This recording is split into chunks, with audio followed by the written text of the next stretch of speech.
আমার রবি বলবেন লিমানিল মুলকুল ইয়াউম, আজকে ক্ষমতা কার? কোনো আওয়াজ নাই, উত্তর দেওয়ার মতো জীবিত কোনো সত্তা নাই, ফলে কেউ উত্তর দিতে পারবে না। আল্লাহ নিজেই প্রশ্নের উত্তর দিয়ে বলবেন লিল্লাহিল ওয়াহিদিল কাহ্হার, একচ্ছত্র অধিপতি ক্ষমতার মালিক আল্লাহ ছাড়া কারোর জন্য কোনো ক্ষমতা নাই। চিল্লায় বলেন ঠিক কিনা? তাহলে আর রহমান আর রাহিমের পরে আমরা জানলাম আমার আল্লাহর আরেকটা সুন্দর গুণবাচক নাম হচ্ছে আল মালিক। কি নাম? আল মালিক, মানে দ্য কিং, রাজাধিরাজ, সব রাজার বড় রাজা, মহারাজা। এরপরে 4 নম্বরে আল্লাহ বললেন আল কুদ্দুস, তিনি হলেন আল কুদ্দুস। আল কুদ্দুস মানে হচ্ছে অতি পবিত্র, মহাপবিত্র, the most holy, the absolutely pure, যার কোনো খুঁত নাই। আল্লাহর কোনো খুঁত আছে? তিনি মহাপবিত্র। আল্লাহর পবিত্রতা যখন আমরা বর্ণনা করি আল্লাহ খুশি হয়ে যান, কারণ তার সত্তার একটা বৈশিষ্ট্য হচ্ছে তিনি আল কুদ্দুস। বারোয়াখালীবাসী আল্লাহর নামটা একটু জপেন না, বলেন আল কুদ্দুস, সবাই আওয়াজ করে আল কুদ্দুস। অতি পবিত্র, তার মধ্যে কোনো অপবিত্রতার ছিটে ফোঁটা নাই, মহাপবিত্র, the most pure, the most holy, অতি পবিত্র। ফেরেশতারা বলেছিল আল্লাহ আপনি মানুষ কেন বানাবেন? নাহনু নুসাব্বিহু বিহামদিকা ওয়া নুকদ্দিসু লাক, এই যে নুকদ্দিসু কুদ্দুস পাইছেন?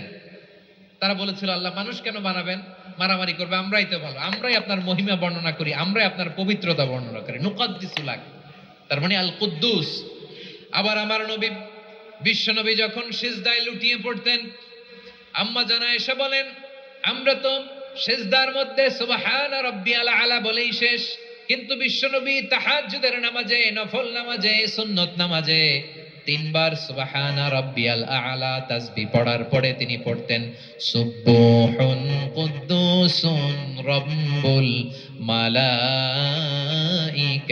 ওয়ার রূহ। সুবহ কুদ্দুস রব্বুল মালাইকাতি ওয়ার রূহ। সিজদায় লুটিয়ে পড়ে বিশ্বনবী এই দোয়াটা পড়তেন।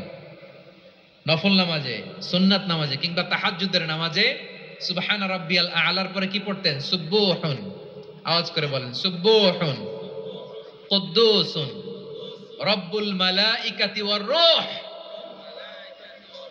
মানে আল্লাহ আপনি প্রশংসিত, আল্লাহ আপনি অতি পবিত্র, আপনি সব ফেরেশতা কুলের রব, ফেরেশতাদের সরদার জিবরাইলের রব। সুবহানাল্লাহ। আজকে থেকে পড়বেন সিজদায়? হ্যাঁ, বারোয়াখালীবাসী পড়বেন নাকি? হুজুর নামাজে তো পড়ি না।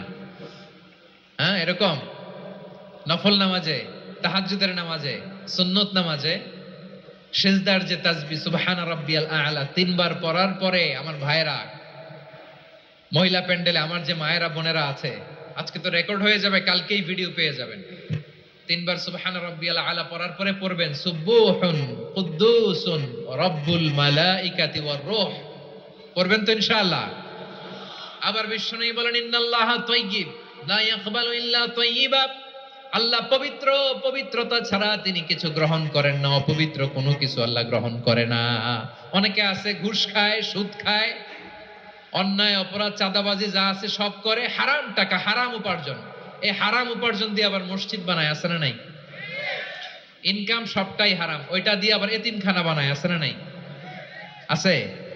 ওইটা আল্লাহ কবুল করবে না, কারণ আল্লাহ নিজে পবিত্র, পবিত্র না হলে কিছুই অ্যাকসেপ্ট করেন না। সুবহানাল্লাহ পড়েন।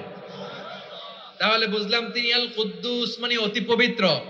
এরপরে আল্লাহ বলেন আমি হচ্ছি আসসালাম। আওয়াজ করে বলেন আসসালাম। আসসালাম মানে হচ্ছে শান্তির আধার। সালাম মানে কি? শান্তির আধার, যার কাছ থেকে শান্তি আসে, দ্য সোর্স অফ পিস, তিনি শান্তির আধার।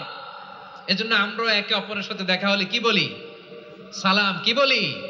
সালাম সালাম হাজার সালাম সকল শহীদ স্মরণে